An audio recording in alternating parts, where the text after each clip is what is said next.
Le mois de juillet 1772 pesait sur Marseille comme une malédiction divine. Les ruelles pavées de la vieille ville exhalaient une chaleur moite qui collait à la peau tel un linceul invisible, et les parfums d'épices du port se mêlaient aux relents d'urine et de sueur humaine. Dans les quartiers aristocratiques perchés sur les collines, loin de l'agitation populaire du vieux port, se dressait la demeure du comte Philippe de Vallerand, une bâtisse aux pierres blanches, noircie par le temps et les secrets. Philippe de Vallerand n'était pas un homme ordinaire, même parmi l'aristocratie provençale. À 35 ans, il possédait cette beauté glaciale qui caractérisait les nobles de son époque. Traits fins, ciselés par des générations de sang pur, cheveux poudrés toujours impeccables et surtout ses yeux d'un bleu si pâle qu'il semblait dépourvu d'âme. Sa réputation dans les salons marseillais oscillait entre fascination et répulsion. Les dames de la haute société chuchotaient sur son compte, derrière leurs éventails, évoquant des histoires de servantes disparues, de paris cruels et de plaisirs inavouables. Ce soir-là, les chandelles de cire fine illuminaient le salon principal de sa demeure, d'une lumière tremblotante. Les murs lambrissés de chênes sombres semblaient absorber les rires gras et les conversations libertines de ses invités. Philippe avait convié ce qu'il appelait ironiquement ses « frères d'armes », le vicomte Henri de Montclerc, un homme bedonnant aux joues rougeaudes perpétuellement tachées de vin, le chevalier Édouard de Beaumont, plus jeune et ambitieux, dont les dettes de jeu le rendaient particulièrement malléable. Et enfin, Augustin de Rocheville, un quinquagénaire au regard vicieux qui collectionnait les scandales comme d'autres collectionnent les tableaux. « Mes chers amis », déclara Philippe en levant son verre de Bordeaux millésimé, sa voix traînante, portant cet accent provençal aristocratique qui transformait chaque mot en velours empoisonné. « Permettez-moi de vous proposer un divertissement digne de notre rang. » L'atmosphère se tendit imperceptiblement. Henri de Montclerc s'essuya la bouche d'un geste nerveux, tandis qu'Édouard de Beaumont se penchait en avant, ses yeux brillants d'une curiosité malsaine. Augustin, lui, arborait déjà ce sourire cruel qui ne le quittait jamais lors des soirées de Philippe. « Vous connaissez tous ma réputation, » poursuivit Philippe, en arpentant lentement la pièce, ses pas étouffés par le tapis persan. « Mais ce soir, je vous propose de la dépasser. Une gageure qui marquera à jamais nos mémoires et établira définitivement qui parmi nous possède la véritable noblesse d'esprit. » Il s'arrêta devant la cheminée de marbre noir, se retournant théâtralement face à son auditoire. La lueur des flammes dansait sur son visage, creusant ses traits et lui donnant une allure diabolique. « Je parie 1000 livres, » annonça-t-il d'une voix posée, « que je peux briser complètement l'esprit de Margot Dubois, cette truie corpulente qui ose servir dans ma demeure, et la transformer en une créature parfaitement soumise à mes désirs. » Un silence pesant s'abattit sur l'assemblée. Henri de Montclerc déglutit bruyamment, ses yeux ronds trahissant un mélange d'excitation et d'inquiétude. Tous connaissaient Margot Dubois, la cuisinière de Philippe. Cette femme d'une quarantaine d'années, aux formes généreuses et au caractère bien trempé, était réputée pour sa langue acérée et son refus catérique de s'abaisser devant quiconque, noble ou roturier. « Philippe », murmura Henri d'une voix hésitante, « cette femme n'est pas comme les autres servantes. Elle a du caractère et... » « Précisément !» s'exclama Philippe, ses yeux brillants d'une lueur maniaque. « N'importe quel sot peut soumettre une soubrette apeurée. Mais dominer une femme de trempe, voilà le véritable défi. Et j'ai justement préparé quelque chose de spécial pour l'occasion. » Il se dirigea vers un secrétaire en marqueterie et en tira une petite fiole de cristal contenant un liquide ambré. Un mélange subtil d'opium du Levant, de jusquiam et de quelques herbes de ma composition. Rien de mortel, rassurez-vous, mais suffisant pour, disons, assouplir les résistances les plus tenaces. Augustin de Rocheville éclata d'un rire guttural. « Brillant, mon cher Philippe.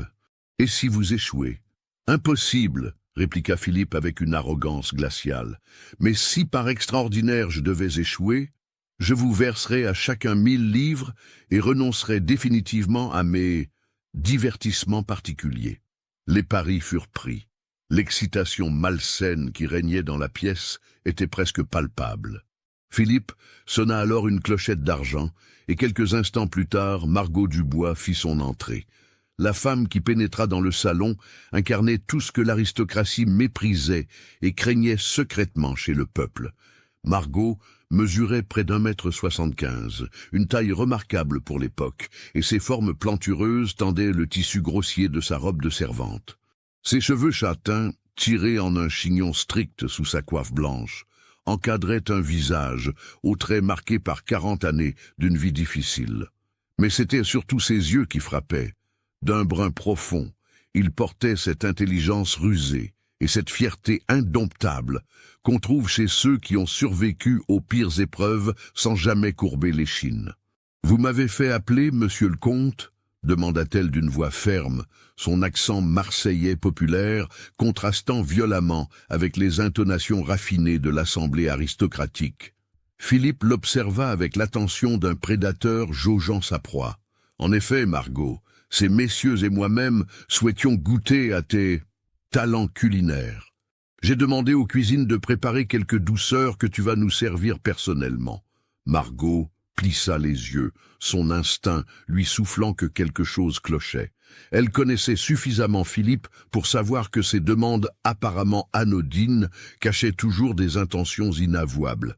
Néanmoins, elle inclina brièvement la tête. « Comme il plaira à monsieur le comte. » Philippe claqua des doigts, et son fidèle valet, Étienne Moreau, apparut portant un plateau d'argent chargé de petits fours aux amandes et de macarons colorés. Étienne, un homme maigre d'une 50aine d'années au visage grêlé par la petite vérole, était depuis 15 ans l'ombre fidèle et complice de Philippe.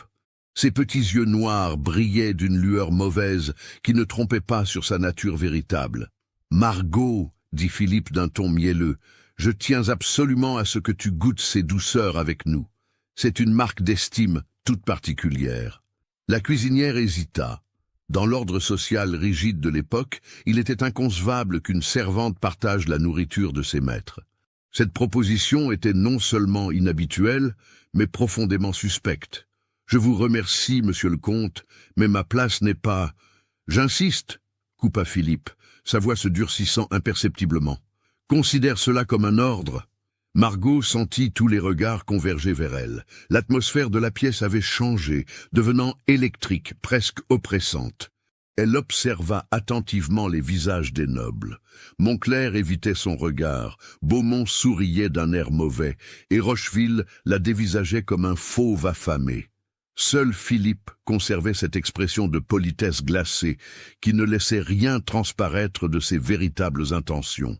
Avec la résignation de celle qui connaît son rang et les dangers qu'il y a à défier l'autorité, Margot tendit la main vers un macaron rose. Le petit gâteau avait un goût étrangement amer sous sa douceur apparente, mais elle n'osa pas cracher devant l'assemblée.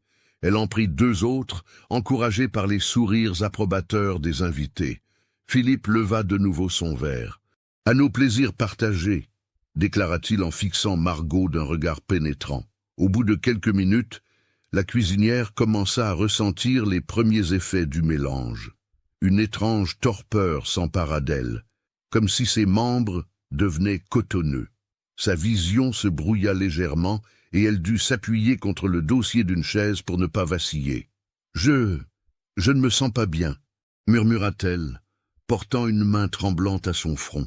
Philippe s'approcha d'elle avec une sollicitude feinte. « Ma pauvre Margot, tu sembles fatiguée. Peut-être devrais-tu t'allonger un moment ?» Il fit un signe discret à Étienne, qui s'empressa d'apporter une chaise rembourrée. Margot s'y laissa tomber lourdement, ses forces l'abandonnant progressivement. Autour d'elle, les visages des nobles se déformaient dans un kaléidoscope troublant, leur sourire devenant de plus en plus menaçant. « Qu'est-ce que vous m'avez fait ?» parvint-elle à articuler d'une voix pâteuse. Philippe se pencha vers elle, son visage si proche qu'elle pouvait sentir son souffle tiède sur sa joue. « Rien d'irréversible, ma chère. Je vais simplement te montrer quelle est ta véritable place dans l'ordre des choses. » Margot tenta de se lever, mais ses jambes ne lui obéissaient plus. La panique commença à monter en elle tandis qu'elle réalisait l'ampleur de sa situation. Elle était seule, droguée, à la merci d'hommes pour qui elle ne représentait qu'un objet de divertissement. « Messieurs !»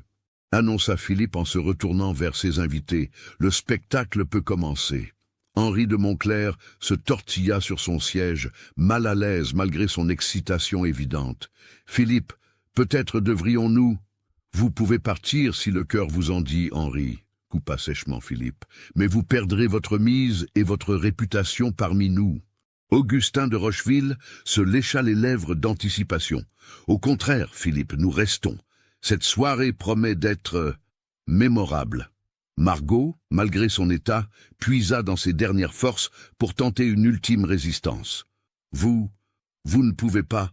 Je suis une femme chrétienne et tu es une servante, » l'interrompit Philippe avec un mépris glacial. « Rien de plus qu'un animal domestique que je peux dresser selon mon bon plaisir. Et ce soir, ma chère Margot, tu vas apprendre ce que signifie vraiment l'obéissance. » Il fit signe à Étienne, qui s'approcha avec une corde de soie.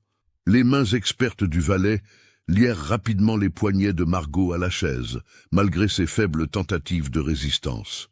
La drogue avait fait son œuvre, la transformant en une prisonnière de son propre corps. « Voilà qui est mieux !» murmura Philippe, en caressant presque tendrement la joue de sa victime. « Maintenant, nous allons pouvoir commencer ton éducation. » L'air du salon sembla s'épaissir, chargé d'une tension malsaine. Les chandelles vacillaient, projetant des ombres dansantes sur les murs, comme si la demeure elle-même retenait son souffle face à l'horreur qui se préparait. Margot ferma les yeux, priant tous les saints qu'elle connaissait pour que ce cauchemar prenne fin. Mais au fond d'elle-même, une petite voix lui soufflait qu'elle devrait puiser dans des ressources qu'elle ne soupçonnait pas encore pour survivre à cette nuit d'épouvante. Philippe, lui, souriait avec la satisfaction du prédateur qui a enfin acculé sa proie. Il ne savait pas encore qu'il venait de commettre l'erreur la plus monumentale de son existence, et que cette nuit de juillet 1772 resterait gravée dans les mémoires de Marseille pour des raisons qu'il était loin d'imaginer. D'où me suivez-vous? Laissez un commentaire. Les heures s'étiraient dans le salon de Philippe de Vallerand comme un supplice sans fin. Les chandelles avaient été consumées près de la moitié de leur cire, leurs flammes vacillantes projetant sur les murs des ombres grotesques qui semblaient danser au rythme des gémissements étouffés qui s'échappaient parfois des lèvres de Margot. La drogue administrée par Philippe avait plongé la malheureuse dans un état second troublant. Consciente mais incapable de contrôler pleinement ses réactions, Margot oscillait entre des moments de lucidité terrifiante et des phases d'hébétude durant lesquelles elle semblait déconnectée de la réalité. Philippe, lui, orchestrait ce spectacle avec la précision d'un metteur en scène expérimenté, alternant entre fausse sollicitude et cruauté calculée. « Ma chère Margot », susurrait-il en tournant lentement autour de la chaise où elle était attachée, « tu sembles résister encore à l'évidence. Pourtant, regarde autour de toi. Qui viendra à ton secours? Qui se soucierait du sort d'une simple cuisinière face à la parole d'un comte? » Les invités de Philippe observaient la scène avec des degrés variables de fascination et d'inconfort. Henri de Montclair s'était resservi plusieurs fois, espérant noyer dans l'alcool le malaise grandissant qui l'envahissait. Édouard de Beaumont, plus jeune et plus impressionnable, oscillait entre excitation morbide et nausée, ses mains tremblantes trahissant son trouble intérieur. Seul Augustin de Rocheville semblait véritablement savourer le spectacle, ses petits yeux porcins brillant d'une lueur mauvaise. Philippe avait commencé son dressage par des humiliations psychologiques raffinées. Il contraignait Margot à répéter des phrases dégradantes sur elle-même, profitant de son état altéré pour tenter de briser sa fierté. Mais même droguée, la cuisinière conservait une résistance sourde qui l'agaçait prodigieusement. « Je ne suis pas votre chose », articula-t-elle péniblement, chaque mot lui demandant un effort considérable. Philippe soupira théâtralement. « Décidément, tu es plus coriace que prévu. Étienne, apporte-nous le nécessaire pour la suite de notre programme. » Le valet disparut quelques instants et revint avec une mallette de cuir noir. Philippe l'ouvrit avec des gestes précautionneux, révélant un assortiment d'objets qui firent blêmir même Augustin de Rocheville. Des liens de soie plus sophistiqués, des pinces délicates et diverses fioles contenant des liquides colorés. « Tu vois, Margot » expliqua Philippe d'un ton professoral glaçant, « j'ai étudié l'art de persuader les récalcitrants.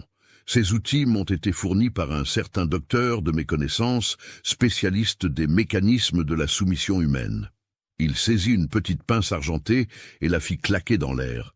Le bruit métallique résonna sinistrement dans la pièce, provoquant un sursaut involontaire chez Margot. Mais c'est à ce moment précis que la situation bascula d'une manière que personne n'avait anticipée. Étienne, qui s'apprêtait à défaire les liens de Margot pour faciliter les sévices de son maître, commit une erreur fatale. Dans sa nervosité, il desserra trop les cordes qui entravaient les poignets de la cuisinière. Celle-ci, puisant dans un sursaut d'énergie désespérée que seules les situations extrêmes peuvent provoquer, parvint à libérer sa main droite. Ce qui suivit se déroula en quelques secondes qui parurent une éternité. Margot, malgré son état, conservait cette force physique qui avait toujours impressionné son entourage. Sa main libre se referma sur la pince argentée que Philippe tenait négligemment, et dans un geste d'une violence inouïe, elle la planta profondément dans l'œil droit du comte. Le hurlement de Philippe déchira l'air du salon comme la lame d'un couteau. Il recula en titubant, les mains plaquées sur son visage, du sang s'écoulant entre ses doigts, tandis qu'il se contorsionnait de douleur. « Mon œil ! Mon œil !» criait-il d'une voix hystérique. « Elle m'a crevé l'œil !» Henri de Montclair se leva précipitamment, renversant son verre de vin qui se fracassa sur le sol. Édouard de Beaumont poussa un cri étranglé et recula jusqu'au mur, tandis qu'Augustin de Rocheville restait figé sur place, les yeux écarquillés par l'incrédulité. Mais Margot n'avait pas terminé. Profitant de l'affolement général, elle parvint à se libérer complètement de ses liens et se dressa de toute sa hauteur imposante. La drogue continuait à faire effet, donnant à ses gestes une lenteur inquiétante, mais sa détermination était intacte. Étienne, reprenant ses esprits le premier, tenta de s'interposer. « Maudite sorcière !» cracha-t-il en se jetant sur elle. Le combat qui s'ensuivit fut d'une brutalité révoltante.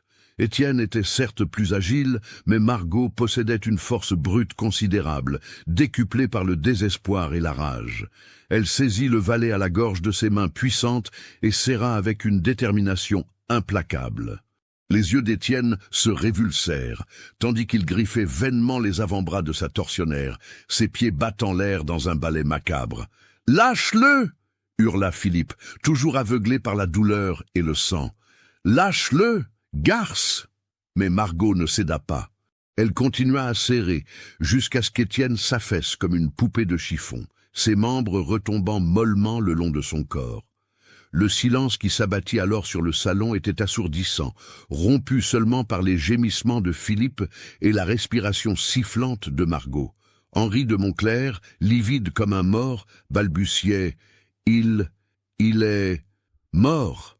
constata Margot d'une voix rauque, ses yeux injectés de sang fixant tour à tour les nobles terrifiés. « Et ce ne sera que le début si vous tentez quoi que ce soit. » Philippe, malgré sa blessure, parvint à articuler entre ses râles de douleur. « Tu vas payer pour ça. Je vais te faire écarteler sur la place publique. Tu... » Margot s'approcha de lui d'un pas lourd, et ce qu'elle dit alors glaça le sang de tous les présents. « Vous ne comprenez pas, monsieur le comte. Vous venez de commettre une erreur terrible, une erreur qui va vous coûter beaucoup plus cher que vous ne l'imaginez. » Sa voix avait pris une tonalité étrange, presque prophétique, qui contrastait violemment avec son état d'intoxication apparent. Philippe, tentant de reprendre contenance malgré sa blessure, cracha « Qu'est-ce que tu racontes, misérable? Tu n'es qu'une servante. Qu'est-ce que tu pourrais bien me faire ?» Margot sourit alors, d'un sourire si terrifiant qu'Augustin de Rocheville se signa instinctivement. « Ce que je peux vous faire ?» répéta-t-elle lentement. « Je vais vous expliquer, monsieur le comte. Mais d'abord, permettez-moi de vous révéler qui je suis vraiment. » Elle se redressa de toute sa hauteur, et malgré sa robe de servante maculée et ses cheveux en bataille, elle dégageait soudain une autorité naturelle qui n'avait rien à voir avec sa condition sociale apparente. « Mon véritable nom n'est pas Margot Dubois », déclara-t-elle d'une voix claire qui avait retrouvé toute sa force. « Je suis Margot de Montcalm, fille illégitime du feu marquis de Montcalm, et épouse secrète de Jean-Baptiste Rousseau, l'un des plus influents négociants de Marseille. » Le silence qui accueillit cette révélation était si profond qu'on aurait pu entendre tomber une épingle. Philippe, malgré sa douleur, écarquilla son œil valide d'incrédulité. « Tu mens, bégaya-t-il. C'est impossible. Tu es une cuisinière, je t'ai engagée moi-même. » « Vous m'avez engagé parce que je l'ai voulu, » répliqua Margot avec un calme impressionnant. « Voilà 6 mois que j'enquête sur vos agissements, monsieur le comte. 6 mois que je collecte des preuves de vos crimes contre les femmes de votre service. Et cette nuit, vous venez de me fournir le témoignage vivant de 4 nobles de Marseille sur vos méthodes. » Henri de Montclair se laissa tomber lourdement dans un fauteuil, réalisant l'ampleur du piège qui venait de se refermer sur eux. Mais pourquoi » balbutia-t-il. « Pourquoi vous infligez tout cela ?» Margot se tourna vers lui, et pour la première fois depuis le début de cette nuit cauchemardesque, une émotion humaine, de la tristesse, transparut dans ses yeux. « Parce qu'il y a 8 mois, monsieur le comte Philippe de Vallerand a violé et tué ma sœur cadette Marie-Claire, une jeune femme de 17 ans qui servait dans cette même demeure. Elle est officiellement morte d'une fièvre soudaine, mais j'ai retrouvé son corps dans les caves de cette maison et j'ai vu les marques qu'il portait. » Philippe, malgré sa blessure, tenta de nier. « C'est faux, cette fille est morte de maladie, les médecins peuvent le... »« Les médecins que vous avez payés, vous voulez dire, » coupa Margot. « Je les reçus, monsieur le comte. » Ainsi que les témoignages de 3 autres servantes qui ont miraculeusement survécu à vos « attentions ». Elle fouilla dans les plis de sa robe et en sortit une liasse de documents soigneusement pliés. « Voici les preuves de vos crimes, messieurs. Et maintenant que vous m'avez offert ce spectacle édifiant devant témoins, j'ai enfin tout ce qu'il faut pour vous détruire. » Augustin de Rocheville, qui était resté silencieux jusqu'alors, explosa soudain. « Mais vous êtes folle. Vous croyez que quiconque nous croira coupable sur la parole d'une femme de la noblesse, épouse d'un des plus riches négociants de Marseille et détentrice de preuves formelles, » compléta Margot avec un sourire glacial. « Oh, si, monsieur de Rocheville, on nous croira. Surtout quand je révélerai également vos propres penchants particuliers. Car oui, j'ai également enquêté sur vous tous. » La terreur qui se peignit alors sur le visage des 4 hommes était absolue. Ils réalisaient enfin qu'ils avaient été manipulés depuis le début, attirés dans un piège d'une sophistication diabolique. Philippe, tentant un dernier bluff malgré sa situation désespérée, gronda. « Même si tout cela était vrai, vous avez tué Étienne. Vous serez pendu pour meurtre. »« Légitime défense, » répliqua calmement Margot, devant 4 témoins nobles qui ont assisté à votre tentative de viol aggravé sous l'emprise de drogue. Je doute que les autorités aient beaucoup de mal à déterminer qui est la victime et qui sont les coupables dans cette affaire. » Elle ramassa la mallette de Philippe et en examina le contenu avec dégoût. D'autant plus que ces outils parlent d'eux-mêmes. « Combien de femmes avez-vous torturées avec ces instruments, monsieur le comte ?» Philippe s'effondra dans un fauteuil, réalisant que sa situation était désespérée.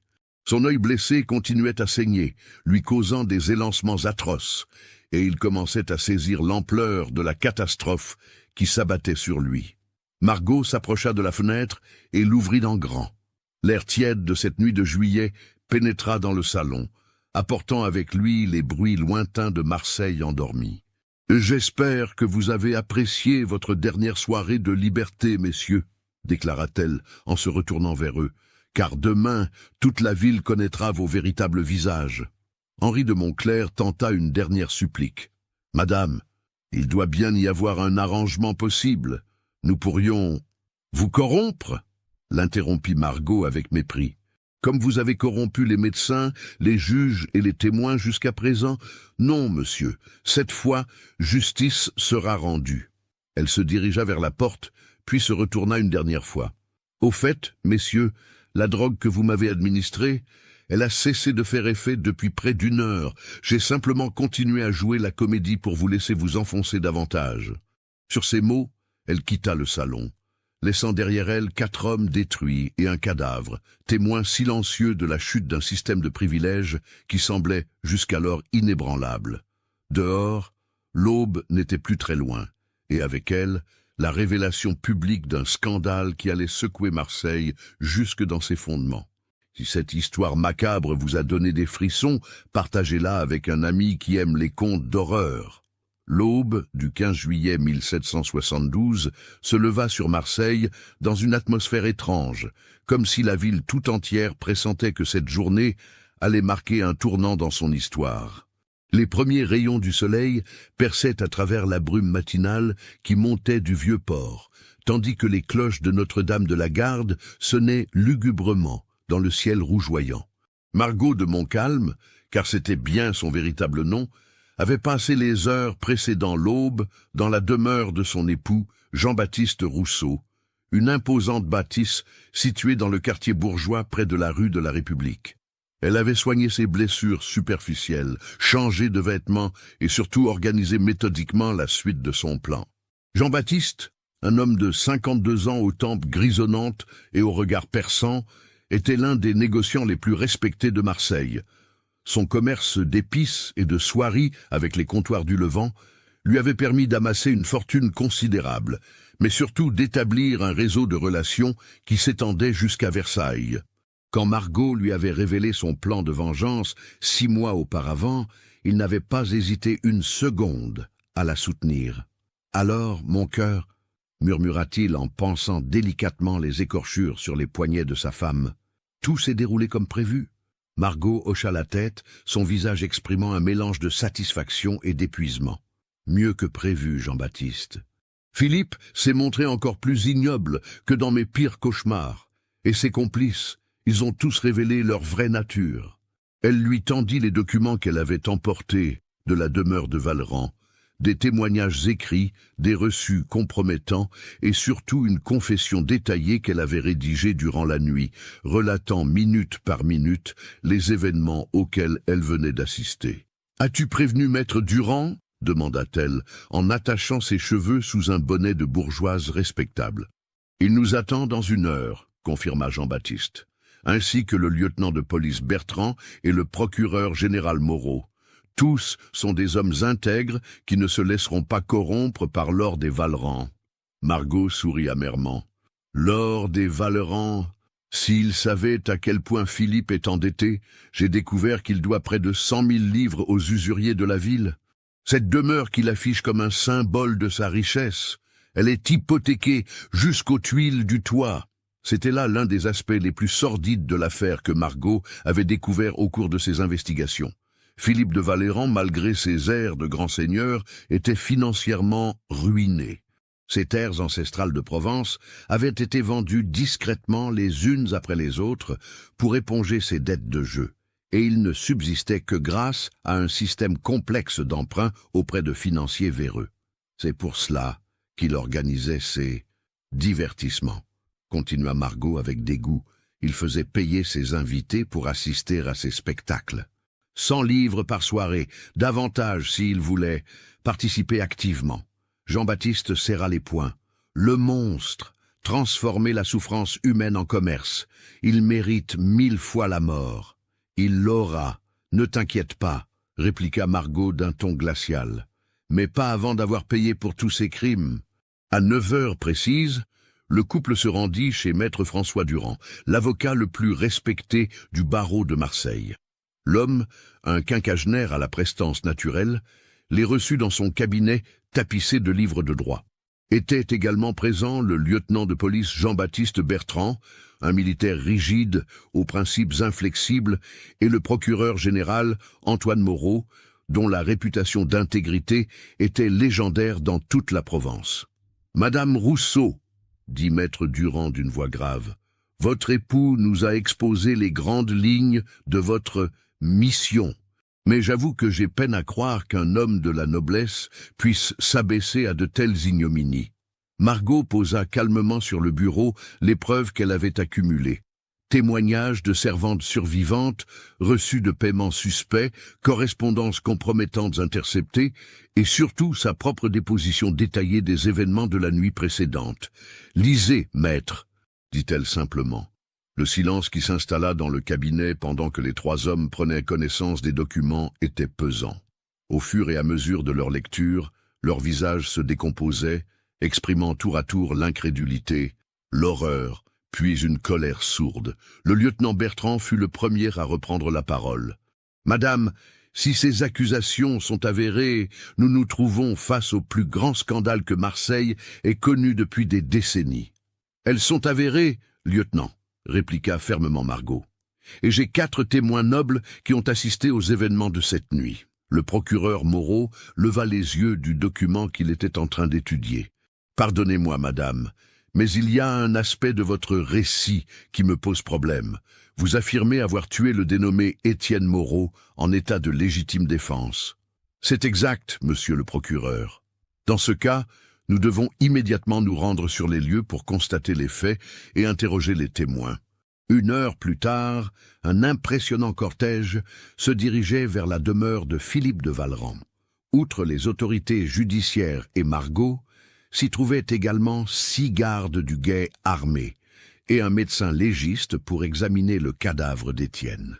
Quand ils arrivèrent devant la grille de la propriété, un spectacle inattendu les attendait. La demeure semblait déserte, ses volets clos, et un silence inquiétant régnait dans le parc habituellement bien entretenu. « Étrange !» murmura le lieutenant Bertrand en ordonnant à ses hommes de forcer la grille. Ils pénétrèrent dans la demeure par l'entrée principale. Les couloirs étaient plongés dans la pénombre et une odeur nauséabonde flottait dans l'air. Guidés par Margot, ils se dirigèrent vers le salon où s'étaient déroulés les événements de la nuit. Ce qu'ils découvrirent dépassa leurs pires appréhensions. Le salon était dans un état indescriptible. Du sang séché maculait les murs et le sol. Les meubles étaient renversés. Et au centre de la pièce gisait effectivement le cadavre d'Étienne Moreau, exactement comme Margot l'avait décrit. Mais ce qui frappa le plus les arrivants, ce fut l'absence totale des 4 nobles. « Où sont-ils passés ?» demanda le procureur Moreau en examinant les lieux. Margot fronça les sourcils, visiblement troublée. « Je ne comprends pas. Ils étaient là quand je suis parti vers 5 heures du matin. » Le médecin légiste, après un examen sommaire du cadavre, confirma. « Cet homme est mort étranglé, probablement vers 2 ou 3 heures du matin. Les marques sur son cou correspondent exactement à la description donnée par madame. » Le lieutenant Bertrand ordonna une fouille systématique de la demeure. Ce que ces hommes découvrirent dans les caves laissa tout le monde sans voix. Au sous-sol de la bâtisse s'étendait un véritable laboratoire de l'horreur. Des cellules improvisées, des instruments de torture raffinés et surtout, les restes de plusieurs femmes dans diverses fosses dissimulées sous le dallage. Le médecin légiste, malgré son expérience, dut sortir précipitamment pour vomir devant l'ampleur des découvertes. « Mon Dieu !» balbutia maître Durand, livide. « Combien de victimes ? Au moins une douzaine ?» répondit l'un des gardes qui supervisait l'exhumation. « Peut-être davantage. » Margot, malgré sa préparation psychologique, fut profondément ébranlée par cette découverte. Elle s'était attendue à trouver la dépouille de sa sœur Marie-Claire, mais l'ampleur du carnage dépassait ses pires craintes. « Ma sœur !» murmura-t-elle en s'agenouillant près de l'une des fosses. Jean-Baptiste la prit dans ses bras pour la consoler, tandis que les autorités continuaient leur macabre inventaire.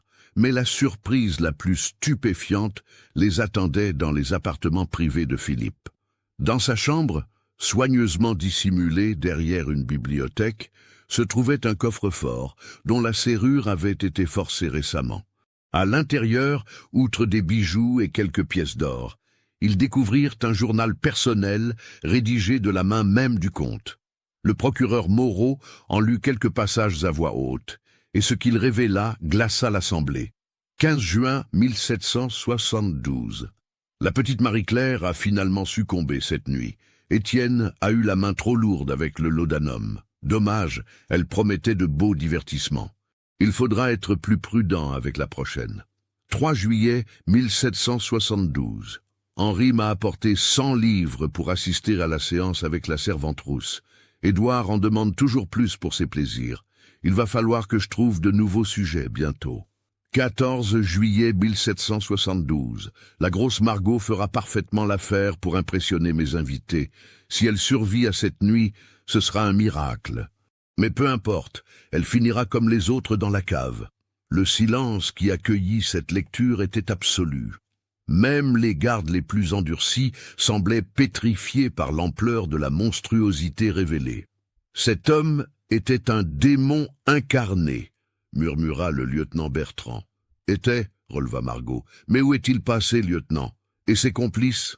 La question était effectivement cruciale. Une fouille minutieuse de toute la propriété ne révéla aucune trace des 4 nobles. Il était comme s'il s'était volatilisé. Ce fut l'un des gardes qui, explorant les écuries, découvrit enfin un indice.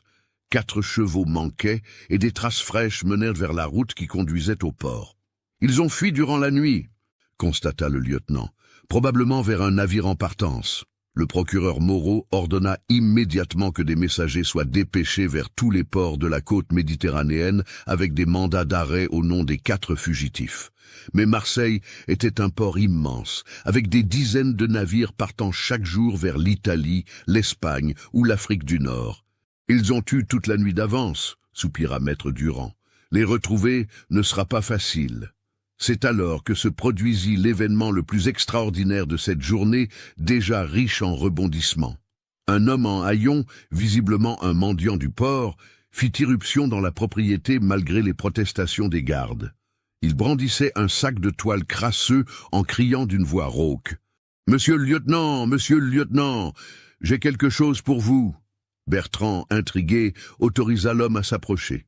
Le mendiant, qui se présenta sous le nom de Pierre Castellane, raconta alors une histoire stupéfiante. « Cette nuit, vers les 4 heures, je dormais sous les quais près du bassin Saint-Nicolas quand j'ai vu 4 messieurs arriver en trombe avec leurs chevaux. Ils avaient l'air pressés et l'un d'eux saignait de l'œil. Ils ont parlementé avec le capitaine d'un navire génois et j'ai entendu qu'ils voulaient partir immédiatement pour Naples. » Il ouvrit son sac et en sortit des vêtements ensanglantés et déchirés. Ils ont jeté ça dans l'eau avant d'embarquer, mais les courants les ont ramenés vers le quai. Je les ai récupérés en pensant que ça pourrait valoir quelques sous. Margot examina les vêtements et reconnut immédiatement la veste brodée que portait Philippe la veille au soir. « C'est bien celle du comte », confirma-t-elle. « Et regardez, elle est maculée de sang. » Le procureur Moreau interrogea minutieusement le mendiant qui leur fournit des détails précieux. Le nom du navire, la Stella Maris, celui de son capitaine, Giovanni Benedetto, et surtout sa destination exacte, Naples avec escale à Livourne. « Nous pouvons encore les rattraper », déclara le lieutenant Bertrand avec détermination. « J'expédie immédiatement un courrier aux autorités toscanes et napolitaines. » Mais Margot secoua la tête avec amertume. « Même si nous les rattrapons, lieutenant, croyez-vous vraiment que les autorités étrangères nous livreront 4 nobles français? Et surtout, pensez-vous que leurs témoignages auront la moindre valeur maintenant qu'ils sont en fuite ?» La question était pertinente. En s'enfuyant, Philippe et ses complices avaient certes échappé à la justice immédiate, mais ils avaient également perdu toute crédibilité. Leur fuite équivalait pratiquement à des aveux de culpabilité. « Peu importe », déclara solennellement le procureur Moreau. « Justice sera rendue aux victimes. Nous allons instruire ce dossier dans les règles, et je m'engage personnellement à ce que cette affaire soit portée devant les plus hautes instances du royaume s'il le faut. » Le soir même, toute la ville de Marseille bruissait de rumeurs sur la découverte macabre de la demeure Vallerand. Les langues se déliaient, et de nombreuses familles vinrent déclarer la disparition mystérieuse de leurs filles employées comme domestiques dans diverses maisons nobles de la région. Margot, épuisée mais satisfaite d'avoir obtenu justice pour sa sœur et les autres victimes, se trouvait dans le cabinet de maître Durand quand celui-ci lui posa la question qui la taraudait depuis le matin. « Madame Rousseau, permettez-moi une interrogation. Comment avez-vous pu supporter 6 mois d'infiltration dans cette demeure infernale? Comment avez-vous trouvé la force de jouer ce rôle de servante soumise, tout en préparant votre vengeance? Margot sourit tristement. Maître, quand on a perdu l'être qui nous était le plus cher au monde, quand on a vu sa dépouille profanée et mutilée, on trouve en soi des ressources qu'on ne soupçonnait pas. Ma sœur Marie-Claire n'avait que 17 ans. Elle rêvait de se marier avec un jeune orfèvre du quartier des Accoules. Philippe de Vallerand lui a volé sa vie, sa dignité, son avenir. Je lui devais cette justice. Et maintenant, demanda Jean-Baptiste en prenant la main de sa femme, maintenant, nous allons nous assurer que cette histoire serve d'exemple, que plus jamais un noble ne puisse croire qu'il a droit de vie et de mort sur ses domestiques. Maître Durand hocha la tête avec admiration. Vous avez accompli quelque chose d'exceptionnel, madame. Cette affaire va faire jurisprudence, j'en suis convaincu. Mais aucun d'eux ne pouvait imaginer que l'histoire ne s'arrêterait pas là, que la fuite de Philippe de Vallerand et de ses complices allait déclencher une série d'événements qui dépasseraient largement le cadre de Marseille, et que cette nuit, du 14 juillet 1772, marquerait le début d'un bouleversement dont les conséquences se feraient sentir bien au-delà de la Provence. Car Philippe de Vallerand, dans sa fuite éperdue vers Naples, emportait avec lui des secrets qui intéressaient d'autres personnes que les seules autorités judiciaires de Marseille. Des secrets qui touchaient au plus haut cercle du pouvoir royal et dont la révélation pourrait ébranler les fondements même de l'ancien régime. Soutenez notre chaîne en cliquant sur le bouton « Merci » en forme de cœur, afin que nous puissions continuer à vous proposer des histoires aussi sombres et captivantes que celle-ci. 3 semaines s'étaient écoulées depuis la découverte horrifique de la demeure Vallerand, et Marseille n'avait pas encore digéré le choc. L'affaire avait pris une ampleur que personne n'avait anticipée, dépassant largement les frontières de la cité phocéenne pour devenir le scandale de l'été dans tous les salons de France.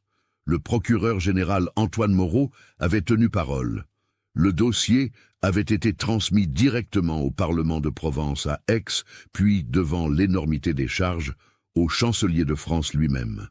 Jamais dans l'histoire du royaume, on n'avait eu à traiter une affaire impliquant autant de victimes et mettant en cause des nobles de si haut rang. Margot de Montcalm-Rousseau était devenue, bien malgré elle, une célébrité dans toute la région.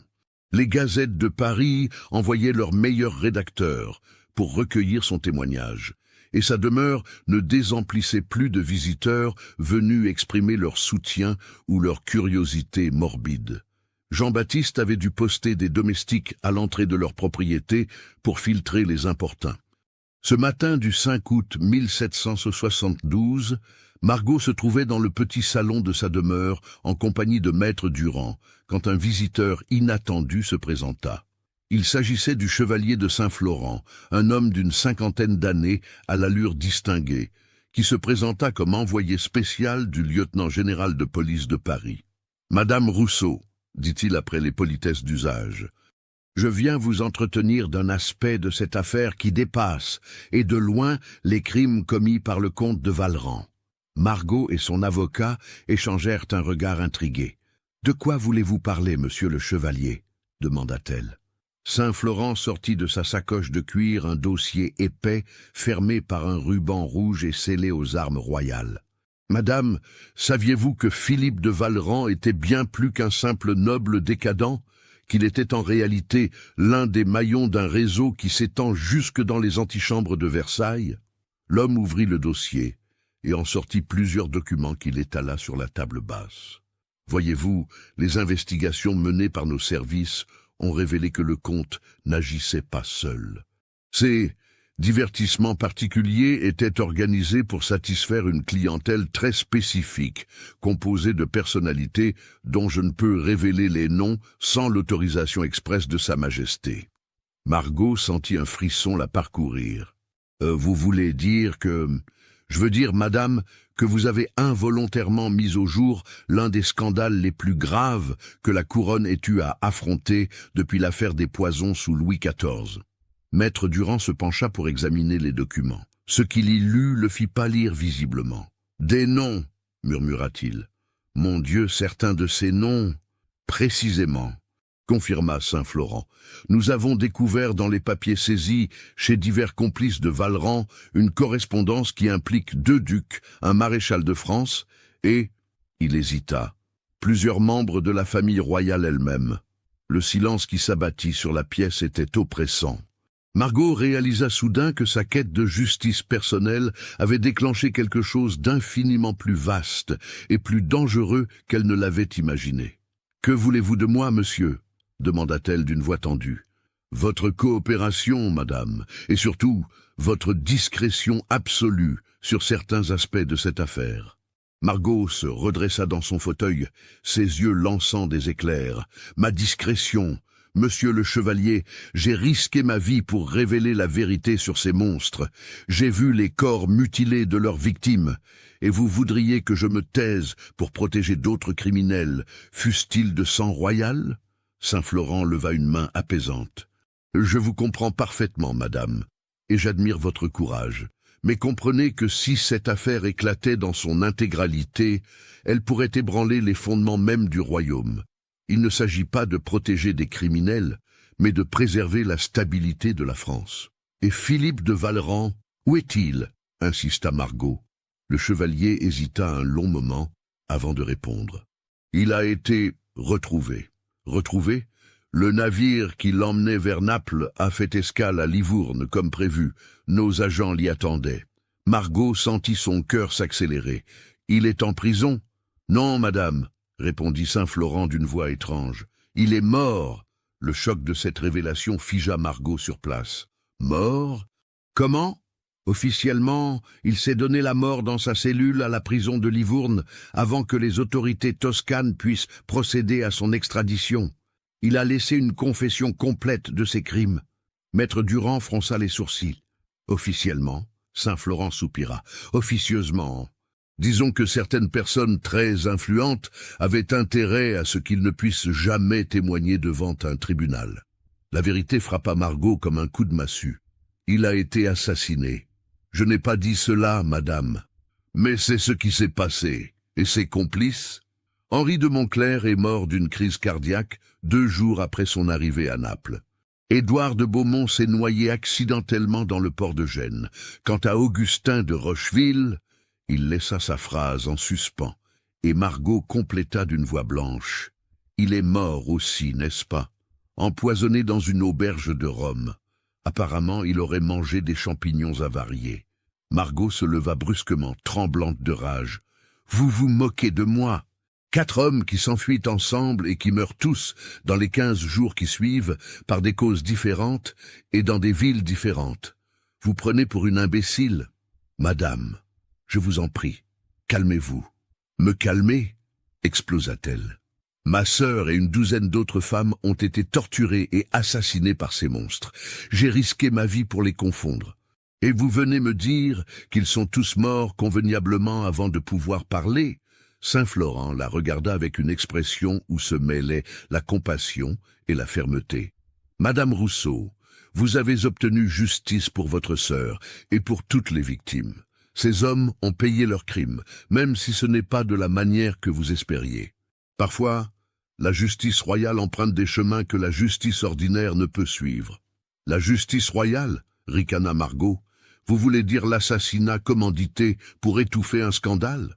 Je veux dire que certains secrets sont trop dangereux pour être révélés au grand jour.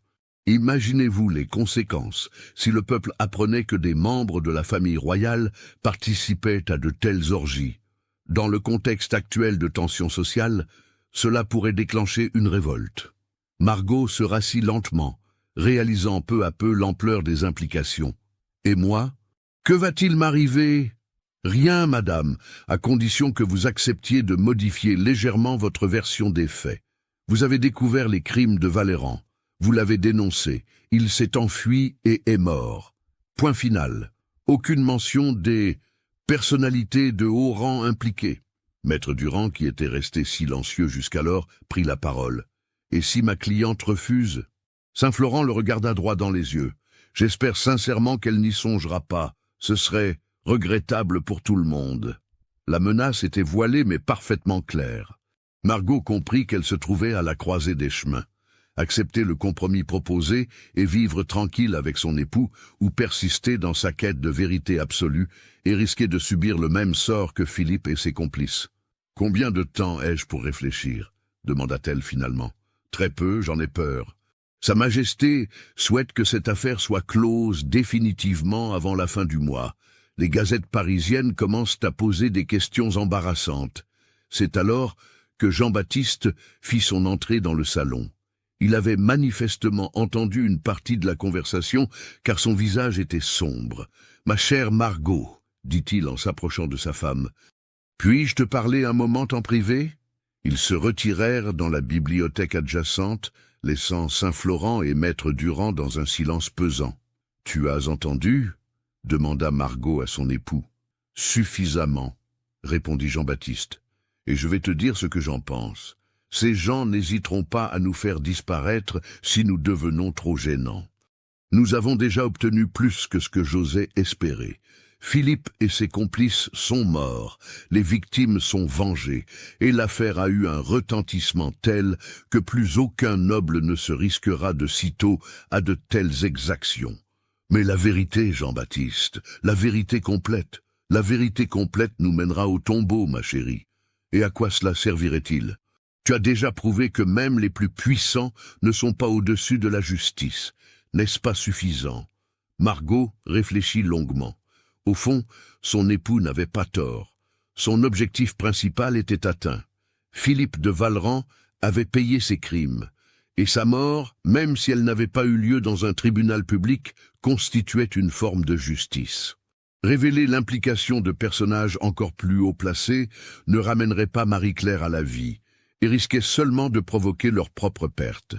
Quand ils retournèrent dans le salon, Margot avait pris sa décision. « Monsieur le chevalier, » dit-elle d'une voix ferme, « j'accepte votre proposition, mais à certaines conditions. » Saint-Florent se pencha en avant avec intérêt. « Lesquelles ? Premièrement, je veux la garantie écrite, signée du chancelier de France lui-même, que mon époux et moi-même ne serons jamais inquiétés pour notre rôle dans cette affaire. Accordé. Deuxièmement, je veux que la couronne finance discrètement la création d'un refuge pour les femmes victimes de violences, ici à Marseille, en mémoire de ma sœur et de toutes les autres. » Saint-Florent hésita. Cela représenterait une somme considérable. Considérez cela comme le prix de mon silence sur certains aspects de l'affaire, répliqua froidement Margot. Très bien, accordé également. Et troisièmement, je veux que vous me disiez qui a vraiment ordonné la mort de Philippe et de ses complices. Cette fois, Saint-Florent secoua fermement la tête. Cela, madame, je ne peux vous le révéler, et franchement, il vaut mieux pour votre tranquillité d'esprit que vous ne le sachiez jamais. Margot acquiesça. Au fond, elle s'attendait à cette réponse, et elle avait obtenu l'essentiel. « Alors, nous avons un accord, monsieur le chevalier. » Les documents furent signés le soir même, dans la plus grande discrétion. Saint-Florent repartit pour Paris avec la nouvelle version officielle des événements, tandis que Margot conservait précieusement les preuves de l'accord secret qu'elle venait de conclure avec la couronne. Mais ce qu'aucun d'eux ne savait, c'est qu'un témoin inattendu avait assisté à une partie de leur conversation. Pierre Castellane, le mendiant qui avait fourni les premiers indices sur la fuite des nobles, avait développé l'habitude de rôder autour de la demeure Rousseau, espérant glaner quelques informations qu'il pourrait monnayer. Ce soir-là, caché sous l'une des fenêtres du salon, il avait entendu suffisamment de bribes pour comprendre que l'affaire Vallerand cachait des ramifications bien plus importantes que ce qui avait été révélé au public. Pierre Castellane n'était pas qu'un simple mendiant. Ancien soldat déchu, il possédait une intelligence rusée et une connaissance approfondie des bas-fonds de Marseille. Il réalisa immédiatement la valeur des informations qu'il venait de récolter. Les jours suivants, une rumeur étrange commença à circuler dans les tavernes du Vieux-Port. On chuchotait que l'affaire Vallerand n'était que la partie visible d'un iceberg bien plus massif, et que des personnages très haut placés avaient intérêt à faire taire certains témoins gênants. Margot, qui avait ses propres informateurs parmi les domestiques de la ville, eut rapidement vent de ces rumeurs. Elle comprit que Pierre Castellane était devenu un problème potentiel et qu'il fallait agir rapidement avant que ces bavardages n'attirent l'attention des agents de Saint-Florent. Une nuit, elle se rendit secrètement dans les quartiers populaires du port, déguisée en bourgeoise modeste. Elle retrouva Pierre dans une taverne sordide de la rue de la Loge, où il était en train de raconter à qui voulait l'entendre des histoires de plus en plus extravagantes sur les véritables dessous de l'affaire Vallerand. « Pierre Castellane, dit-elle en s'asseyant à sa table, il faut que nous parlions. » L'homme la reconnut immédiatement, malgré son déguisement. Ses yeux s'illuminèrent d'une lueur cupide. « Ah, madame la héroïne, vous venez voir le pauvre Pierre. Vous savez, j'ai appris des choses intéressantes ces derniers temps. »« Je sais ce que vous avez appris, » coupa Margot, « et je sais aussi que cela peut vous coûter la vie. Vous jouez avec le feu, Pierre. » L'homme ricana, mais Margot perçut une pointe d'inquiétude dans ses yeux. « Qu'est-ce que vous me proposez, madame ? Votre silence définitif contre une somme qui vous permettra de quitter Marseille et de refaire votre vie ailleurs, loin d'ici. » Elle posa sur la table une bourse contenant 100 livres, une fortune pour un homme de la condition de Pierre. « 100 livres pour que je me taise ? Et si je refuse ?» Margot se pencha vers lui, et sa voix prit une tonalité glaciale, qui rappelait étrangement celle de Philippe de Vallerand quelques semaines plus tôt. « Si vous refusez, Pierre, vous finirez comme Philippe et ses amis, morts dans des circonstances mystérieuses, loin de chez vous, sans que personne ne se soucie de ce qui vous est arrivé. » L'ex-soldat déglutit difficilement. Il avait suffisamment d'expérience des intrigues pour savoir que Margot ne plaisantait pas. « Et comment je saurais que vous ne me ferez pas tuer de toute façon, une fois que j'aurai pris votre argent ? Parce que vous allez me donner votre parole d'honneur de soldat, que vous quitterez Marseille dès demain et que vous ne parlerez jamais à personne de ce que vous avez entendu. Et parce que, contrairement à Philippe de Vallerand, je ne tue pas par plaisir, mais seulement par nécessité. » Pierre examina longuement le visage de Margot.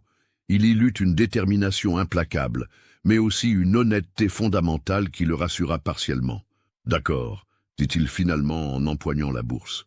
Mais je veux votre parole aussi que vous ne me ferez pas rechercher si je respecte ma part du marché. Vous l'avez. » Ils échangèrent une poignée de main ferme, scellant leur accord dans la pénombre enfumée de la taverne. Le lendemain matin, Pierre Castellane avait disparu de Marseille, emportant avec lui ses secrets et ses rêves d'une vie meilleure. On ne le revit jamais dans la cité phocéenne. Avec la neutralisation de cette dernière menace, l'affaire Vallerand put enfin être officiellement close. Les gazettes cessèrent peu à peu d'en parler et l'attention du public se porta sur d'autres scandales. Margot put enfin commencer à panser ses blessures psychologiques. Avec l'argent secret fourni par la couronne, elle créa effectivement un refuge pour femmes battues, qu'elle baptisa « Maison Marie-Claire en mémoire de sa sœur ». L'établissement, officiellement financé par la charité privée de donateurs anonymes, devint rapidement une référence dans toute la Provence. Mais les cicatrices de cette terrible aventure ne s'effacèrent jamais complètement. Margot développa une méfiance maladive envers l'aristocratie, et son couple avec Jean-Baptiste, bien que solide, porta à vie les marques de ce qu'ils avaient traversé ensemble. Le plus troublant, c'est que Margot ne cessa jamais de s'interroger sur l'identité des véritables commanditaires de l'assassinat de Philippe de Vallerand.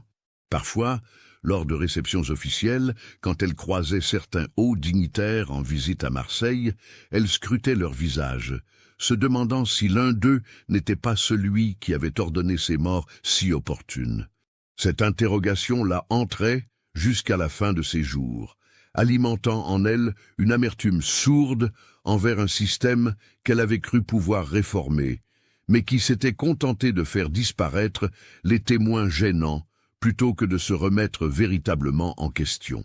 L'été 1772 s'acheva sur cette note ambiguë. Justice avait été rendue, mais au prix de compromis qui laissaient un goût amer à tous ceux qui connaissaient la vérité complète. Marseille, 25 juillet 1792. 20 ans plus tard. La Révolution grondait aux portes de la Provence. Marseille, Cette cité rebelle qui avait toujours cultivé son indépendance face au pouvoir central, vibrait au rythme des changements qui bouleversaient la France. Sur la Canebière, les sans-culottes défilaient en chantant ce hymne nouveau qui électrisait les foules. « Allons enfants de la patrie, le jour de gloire est arrivé ». Dans sa demeure bourgeoise du quartier Saint-Victor, Margot de Montcalm-Rousseau, désormais âgée de 60 ans, observait depuis sa fenêtre cette effervescence révolutionnaire avec des sentiments mélangés.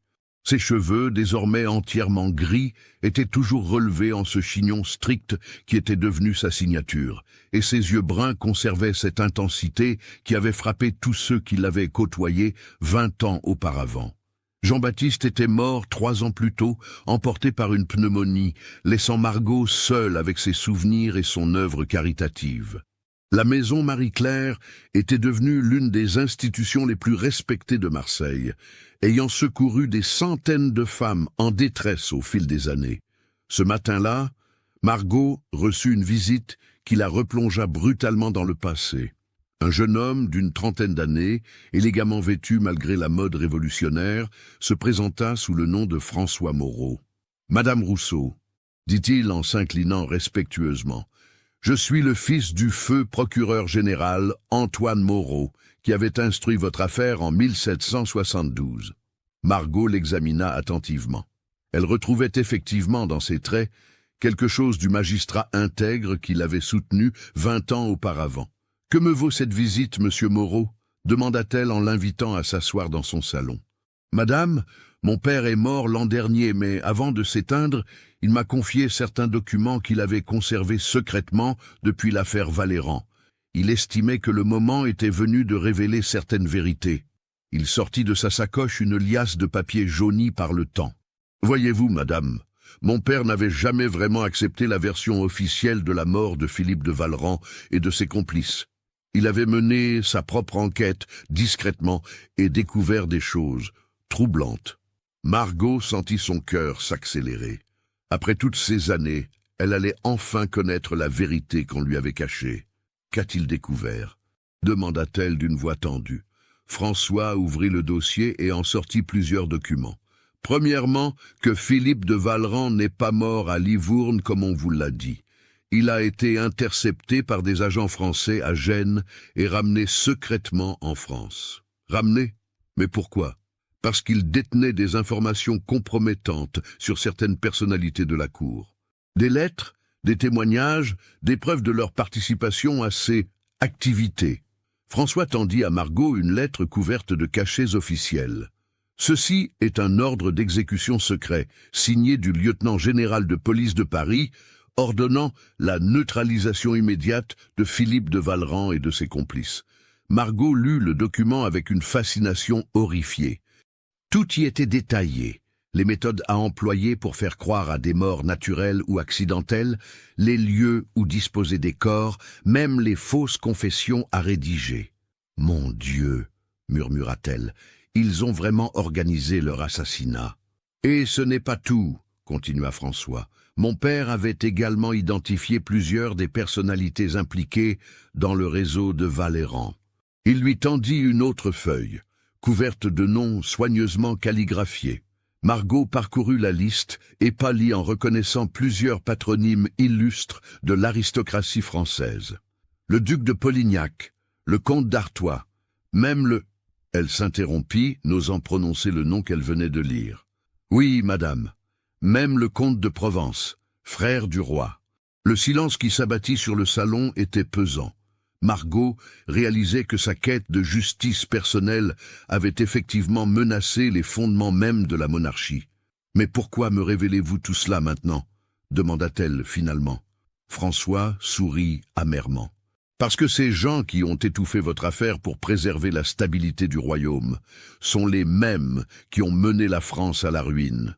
Leur corruption, leur arrogance, leurs crimes impunis, tout cela a contribué à la colère du peuple qui explose aujourd'hui. » Il se leva et se dirigea vers la fenêtre d'où montaient les chants révolutionnaires. « Mon père pensait que votre histoire devait être connue, qu'elle illustrait parfaitement la pourriture de l'ancien régime. Vous étiez en avance sur votre temps, madame. Vous aviez compris 20 ans avant tout le monde que la noblesse n'était qu'une façade cachant la plus vile corruption. Margot réfléchit longuement.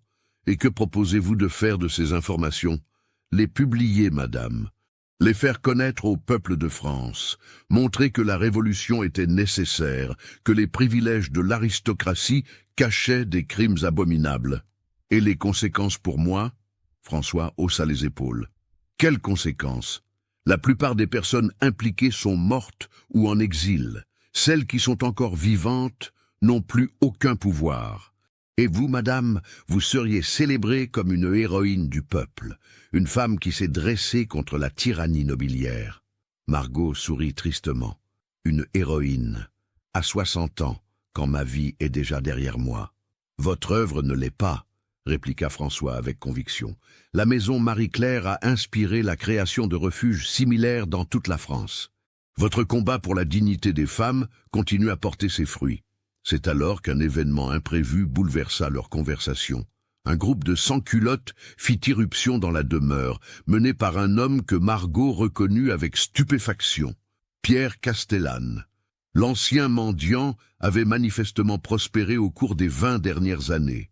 Vêtu de l'uniforme des gardes nationaux, il portait désormais le titre de « citoyen Castellane, commissaire du peuple pour l'épuration révolutionnaire ». « Citoyenne Rousseau », déclara-t-il d'une voix forte en pénétrant dans le salon. « Nous venons procéder à une perquisition dans votre demeure, sur dénonciation d'activités contre-révolutionnaires. » Margot se dressa, retrouvant instantanément cette prestance qui l'avait toujours caractérisée. « Pierre Castellane, je vous croyais parti loin de Marseille. » L'homme sourit cruellement. « J'y suis resté quelques années, citoyenne, mais la Révolution m'a rappelé que j'avais des comptes à régler avec certaines personnes de votre condition sociale. » Il fit signe à ces hommes qui commencèrent à fouiller méthodiquement la pièce. « Nous avons reçu des informations selon lesquelles vous cacheriez des documents compromettants pour la République, des preuves de votre connivence avec l'aristocratie déchue. » François Moreau tenta d'intervenir. « Citoyen, cette femme est une patriote.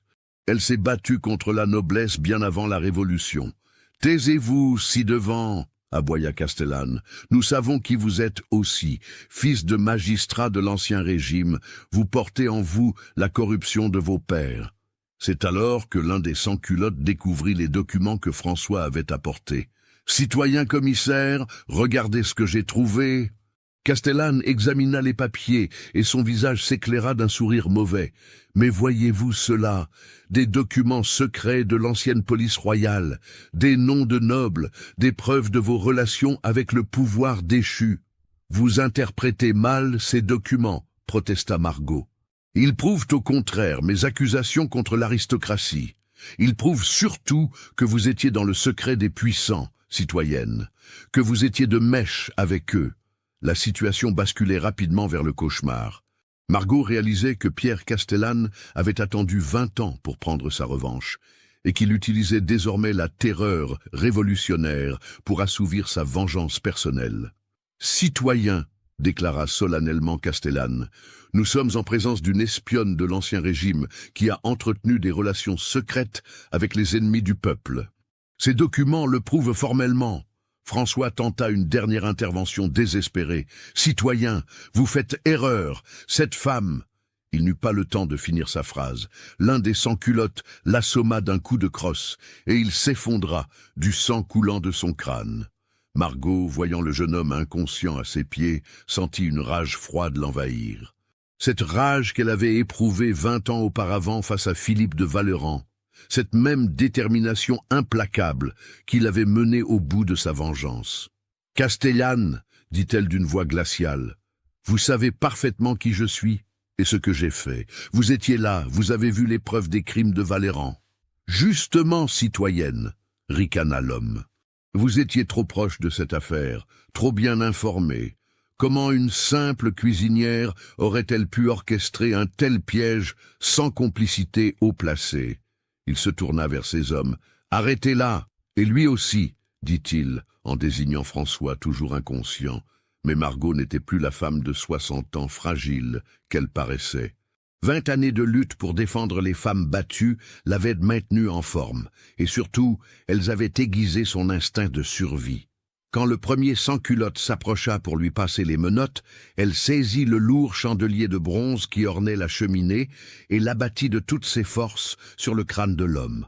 Le bruit sourd de l'impact résonna sinistrement dans la pièce. « Maudite sorcière !» hurla Castellane en dégainant son sabre.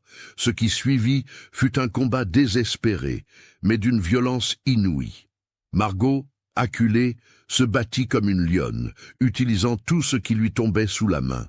Vases, livres, meubles. Sa connaissance parfaite de sa propre demeure lui donnait un avantage tactique et sa détermination était décuplée par le désespoir. Mais elle était seule contre 5 hommes armés. Malgré sa résistance acharnée, elle fut finalement maîtrisée, non sans avoir grièvement blessé 2 de ses agresseurs. « Emmenez-la !» ordonna Castellane, le visage balafré par un éclat de porcelaine. Cette furie ira rejoindre ses amis aristocrates sur l'échafaud. Alors qu'on la traînait hors de sa demeure, Margot lança un dernier regard vers François Moreau, qui commençait à reprendre conscience. Dans ses yeux, il put lire un message silencieux. Continuer le combat. Révéler la vérité. Le procès de Margot de Montcalm-Rousseau devant le tribunal révolutionnaire de Marseille fut une mascarade. Pierre Castellane, devenu son accusateur principal, présenta une version complètement déformée des événements de 1772, peignant Margot comme une espionne au service de l'aristocratie décadente. Les documents découverts chez elle furent présentés comme des preuves de ses relations coupables avec les ennemis du peuple, et son refus de révéler certains aspects de l'affaire Valéran fut interprété comme une preuve de sa traîtrise. Margot, malgré son âge et sa fatigue, se défendit avec la même énergie qu'elle avait montrée 20 ans auparavant.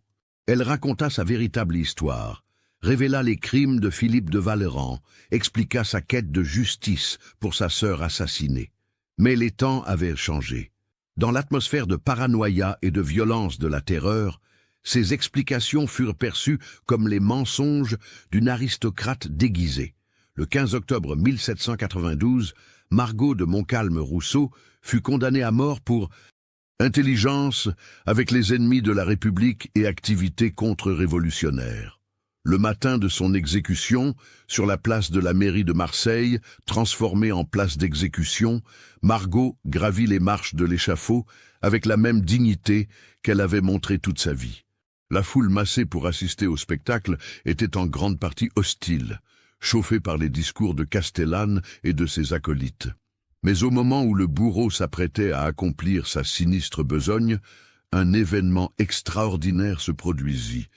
Une voix s'éleva de la foule. « Citoyens, cette femme était notre bienfaitrice. » C'était Jeanne Martel, une ancienne pensionnaire de la maison Marie-Claire, accompagnée d'une dizaine d'autres femmes que Margot avait secourues au fil des années. « Elle nous a sauvés de la violence de nos maris.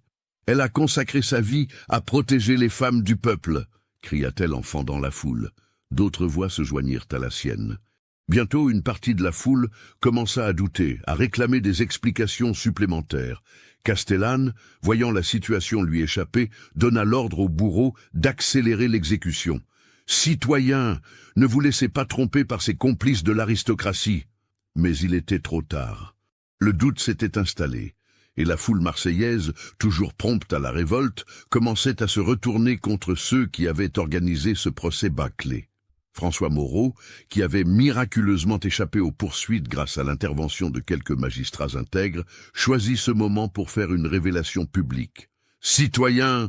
cria-t-il en montant sur une caisse improvisée. « Je détiens les preuves que cette femme était une héroïne du peuple. Elle s'est battue contre la corruption nobiliaire 20 ans avant nous tous. » Il brandit les documents de son père et commença à lire à haute voix les noms des aristocrates impliqués dans l'affaire Valéran. L'effet fut électrique. La foule, apprenant que Margot avait dénoncé des crimes impliquant des proches du roi déchu, bascula définitivement en sa faveur. « À bas Castellane !» hurlèrent plusieurs voix. « Il nous a menti, cette femme est innocente !» Pierre Castellane, réalisant que la situation tournait au désastre pour lui, tenta de s'enfuir. Mais la foule marseillaise, dans un de ces revirements spectaculaires dont elle avait le secret, se saisit de lui et de ses complices. En quelques minutes, les rôles s'étaient inversés. Castellane et ses acolytes furent traînés vers l'échafaud qu'ils avaient dressé pour Margot, tandis que celle-ci était libérée de ses liens par des mains amies. « Justice est rendue », proclama François Moreau. « Les vrais traîtres sont démasqués ». Pierre Castellane, avant d'être exécuté à son tour, eut le temps de lancer à Margot un dernier regard chargé de haine et d'admiration mélangée. Il avait sous-estimé cette femme extraordinaire, comme l'avait fait Philippe de Vallerand 20 ans auparavant. Margot de Montcalm-Rousseau survécut ainsi à la terreur. Mais l'émotion de cette journée dramatique eut raison de sa santé déjà fragile. Elle mourut paisiblement dans son lit 3 mois plus tard, entourée de toutes les femmes qu'elle avait sauvées au cours de sa vie. François Moreau tint sa promesse. Il publia l'histoire complète de l'affaire Vallerand, révélant au grand jour la corruption de l'Ancien Régime et le courage de celles qui s'y étaient opposées bien avant l'heure. Le récit de Margot devint l'un des symboles de la lutte du peuple contre l'oppression aristocratique, et son nom fut gravé dans la mémoire collective marseillaise comme celui d'une pionnière de la justice sociale. La Maison Marie-Claire continua son œuvre bien après la Révolution, inspirant la création d'institutions similaires dans toute l'Europe. L'héritage de Margot de Montcalm-Rousseau dépassa largement les frontières de la Provence pour influencer durablement la cause des droits des femmes. Et dans les archives secrètes de l'État, conservées précieusement par les historiens, le dossier de l'affaire Vallerand reste encore aujourd'hui l'un des témoignages les plus saisissants sur la corruption de l'Ancien Régime et sur le courage de ceux qui ont osé s'y opposer, quels qu'en soient les risques. Car au final, la véritable victoire de Margot ne résida pas dans sa vengeance personnelle contre Philippe de Vallerand, mais dans l'exemple qu'elle laissa aux générations futures, celui d'une femme du peuple qui n'accepta jamais l'injustice, qui se battit jusqu'au bout pour ses convictions et qui prouva que même les plus puissants ne sont jamais au-dessus de la justice quand elle est portée par une détermination inébranlable. Sa tombe dans le petit cimetière de Saint-Victor à Marseille porte cette épitaphe simple mais éloquente. Margot de Montcalm-Rousseau, 1732-1793, elle n'a jamais courbé l'échine. Et chaque année, le 14 juillet, des femmes de toute la Provence viennent y déposer des fleurs, perpétuant ainsi le souvenir de celle qui, une nuit d'été de 1772, eut le courage de dire non à l'inacceptable et d'en payer le prix jusqu'au bout. Marseille, de nos jours. Dans les archives municipales de Marseille, un historien moderne qui découvrirait ce dossier comprendrait que l'affaire Vallerand fut bien plus qu'un simple fait divers criminel. Elle illustre parfaitement les tensions sociales qui minaient l'Ancien Régime, l'impunité dont jouissait l'aristocratie et les germes de révolte qui conduisirent à la Révolution française. L'histoire de Margot de Montcalm-Rousseau résonne encore aujourd'hui, comme un témoignage puissant sur la capacité des individus ordinaires à changer le cours de l'histoire quand ils refusent d'accepter l'injustice. Car c'est bien cela, l'héritage ultime de cette femme extraordinaire, avoir prouvé qu'une simple cuisinière, armée seulement de sa détermination et de sa soif de justice, pouvait faire trembler les fondements d'un système en apparence inébranlable. Et si Philippe de Vallerand croyait pouvoir briser l'âme de Margot Dubois ce soir de juillet 1772, c'est finalement lui et tout ce qu'il représentait qui furent brisés par la force tranquille de cette femme du peuple, qui n'acceptait pas que l'horreur reste impunie. Qu'avez-vous pensé de l'histoire? Laissez votre commentaire ci-dessous et partagez vos réflexions sur ce cas terrifiant. Envie d'autres histoires d'horreur mêlant histoire et mystère? Abonnez-vous, activez la cloche de notification et partagez avec ceux qui aiment le côté obscur de l'humanité. À bientôt pour le prochain cauchemar.